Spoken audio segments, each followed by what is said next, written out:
Welcome বন্ধুরা, everyday এলিগেন্সের সকল দর্শক বন্ধুদের জানাই আন্তরিক শুভেচ্ছা এবং এই চ্যানেলে সাদর আমন্ত্রণ। পৌষ পার্বণ মানে তো পিঠেপুলি বটেই, তবে পুরো শীত জুড়েই পিঠেপুলি চলতে থাকে বাঙালিদের। তাই আজ যে রেসিপিটি আপনাদের সাথে শেয়ার করে নেব সেটা হলো সরু পুলি। চলুন তবে শুরু করি, সঙ্গে থাকুন শেষ পর্যন্ত। প্রথমে একটা হাঁড়িতে বেশ খানিকটা জল নিয়ে নিচ্ছি।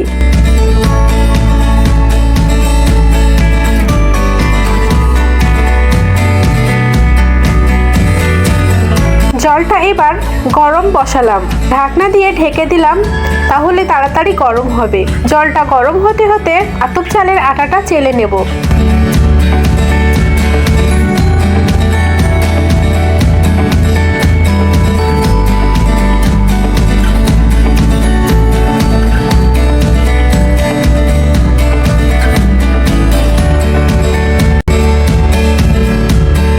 এদিকে জল ফুটতে শুরু হয়েছে।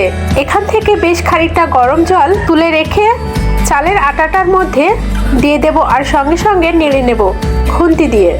এখানে 1 কেজি আটা আছে, আর জলও নিয়ে নিয়েছি 1 লিটার।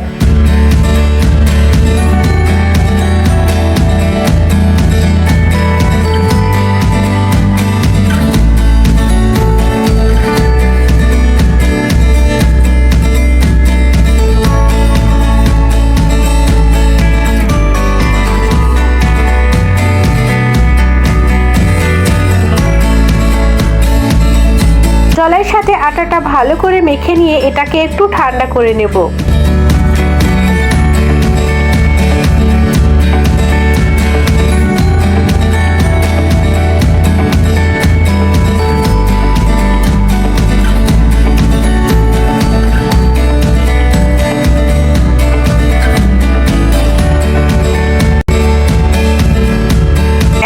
থালায় অল্প পরিমাণ তুলে নিয়ে ঠান্ডা হলে ওই যে গরম জল তুলে রেখেছিলাম সেটা অল্প পরিমাণে ব্যবহার করে মেখে নেব।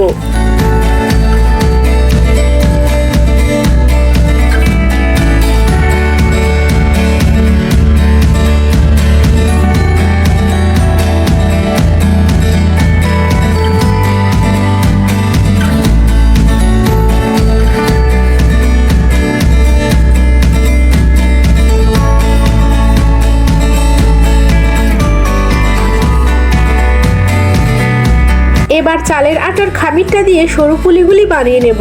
এইভাবে হাতে একটু শুকনো আটা নিলে বানাতে সুবিধা হবে। অল্প করে খামির নিয়ে গোল করে সামান্য লম্বা আকার দিয়ে দেব।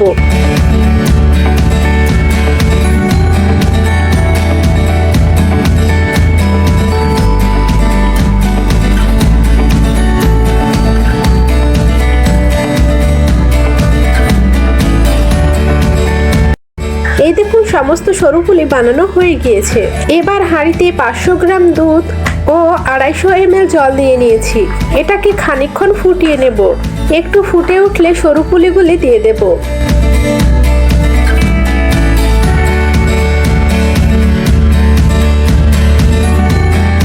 খুন্তি দিয়ে এটাকে নাড়ানো যাবে না, কারণ পুলিগুলি ভেঙে গেলে গলে যাবে। হাঁড়ি শুদ্ধ একটু নাড়িয়ে নিতে হবে এইভাবে মাঝে মাঝে। এবার ফুটে উঠলে দিয়ে দেব স্বাদ মতো খেজুরের গুড়। গুড়টা যে যেমন মিষ্টি পছন্দ করেন তেমন বুঝে দেবেন। গুড়টা গলে গেলে কেমন কালার আসছে দেখুন।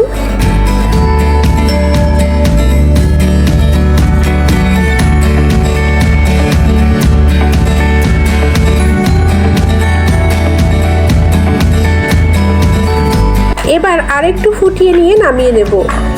এবার একটু এলাচ গুঁড়ো ছড়িয়ে দেব। ব্যাস, সরু পুলি রেডি। রেসিপিটি কেমন লাগলো অবশ্যই কমেন্ট করে জানাবেন। অপেক্ষায় রইলাম। আজ এখানেই বিদায় নিচ্ছি। সবাই ভালো থাকুন, সুস্থ থাকুন, আর পুরো ভিডিওটি দেখার জন্য ধন্যবাদ।